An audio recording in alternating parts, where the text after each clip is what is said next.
Decals Shop recently contacted me to do another collaboration. In the past, I've worked with some of their decals on various builds that they produce for other manufacturers, and also some photo etch stuff that was used here and there, but now they are delving into the actual conversion kit side of things. Now, they sent me this kit along with another Fast and Furious kit that I will be building in the future, just to have a look at for now, and then share the actual build with you guys.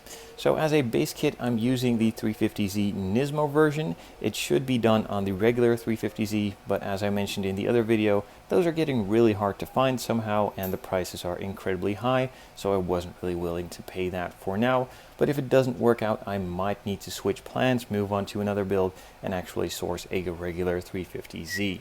But for now, let's just jump into the box, see what's inside, see the actual quality, and hopefully move on to the rest of the build soon.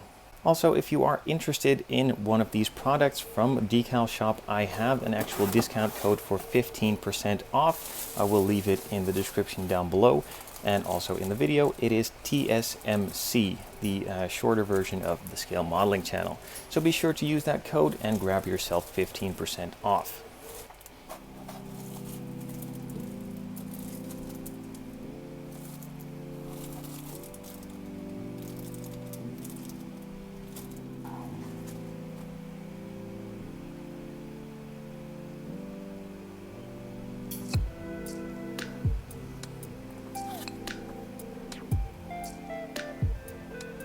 On these instructions here, you can see that it is based on a regular 350Z, so not all of the details are correct, but the parts, of course, are included in the kit itself.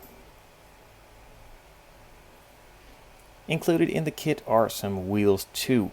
They have an outer hoop and a center wheel itself. Both are cast really clean and really crisp. It does have a little bit of flashing here from the actual molding process, so that does need to be cut out, but it is a really thin piece, so that shouldn't really be a problem. With these wheels, you also get 4 rubber tires. I believe these are cast too, but done to an incredibly high standard. So it's really nice to see this too. They have a good thread pattern, a nice clean sidewall on both sides. Now this probably is the inside of the casting, so this will go to the inside of the wheel and won't be seen. The other parts are nicely done. It's really nice and flexible, pretty strong too. So it's good to see that these are really well done. In order to mount these, you get the option of the female fitment and the male fitment, whichever one you need for the actual kit you should use, of course. On the exterior of the actual movie car, there are quite a lot of aftermarket parts, starting off with the hood. Now the casting is not incredibly clean. It does have a big line all around it, and also some imperfections here in the center and a small dimple here, so that does need to be taken care of. All the shapes, however, are really nicely there, so it isn't really that big of a problem, but it would be nice if the casting was up to a little higher standard. But overall, they are just starting out with this and probably still learning, so it's not too bad, so to speak, and really easily workable. Now, not only is the hood different, both front and rear bumpers are different too. Again, the casting is pretty nice. This bumper doesn't really show that many imperfections. A small imperfection here, but that can easily be sanded off. And other than that, it is really nicely done. Also a really thick part, so it doesn't really bend all that easily, which is a good thing to see. With a lot of aftermarket companies, they do really thin parts to save on resin or something like that, and then the parts warp and bend. And this one is really thick, really sturdy, and shouldn't even have bent a little bit, so it should be pretty easy to use. Now, of course, there is a rear bumper as well. Again, really nice casting overall. It has a super smooth finish. It does have a bit of flashing here and there, but you can just easily cut that off, not a really big deal. And this one is also pretty thick. The rear bumper is a bit thinner, as it has to be by design to fit in the kit, but otherwise still really nice, strong and sturdy, and doesn't look to be warped. On the rear, there is a new spoiler included too. It does have a top part here and a lower part. They are molded here together, have a bit of sprue in between them, but as you can see, it just breaks off really easily. Now, it is a bit of a thinner part, and the resin they used is nice and flexible, so it should be really easy to just glue and put in place and bend a little bit if needed. Now on the rear spoiler, the casting again is not done perfectly.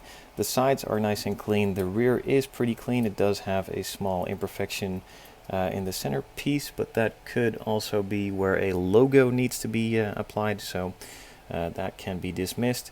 The other side is nice and clean too. On the edge here it does have a mold line which needs to be removed, but again it is protruding, so not really a big deal, just a bit of sanding and it should be smooth.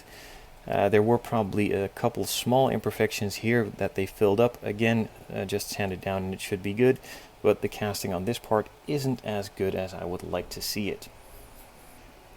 So another part that needs to be changed are the actual side mirrors. You can't use the side mirrors that come with the kit, as the actual movie car I think has Ganador mirrors, which look pretty cool, have a sleek finish to them, and the casting on these ones is really nice.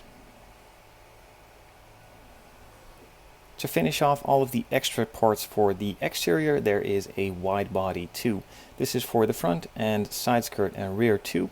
Again, it does have a little bit of flashing in here, but nonetheless that can easily be cut off. It is pretty flexible and it does keep the shape of this one really nicely intact, so that's a good thing to see.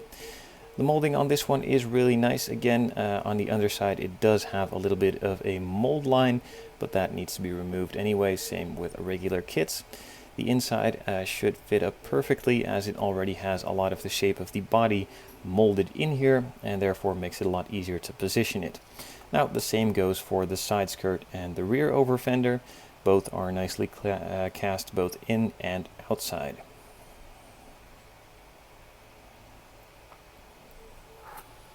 And of course the parts for the other side are included too and have the same quality.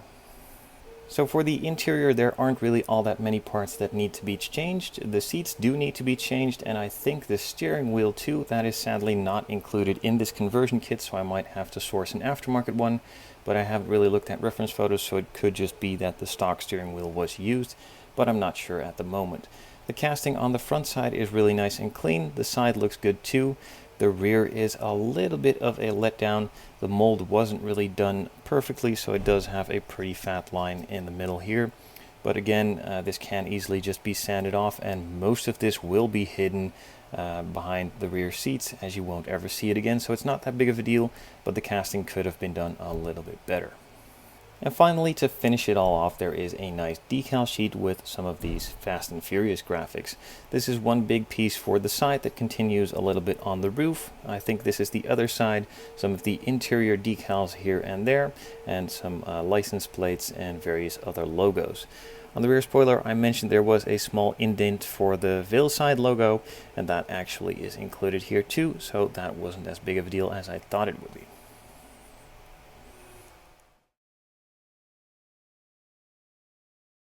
Both of them are nicely cast, have clean. The details are nice and clean. The casping on the exterior of this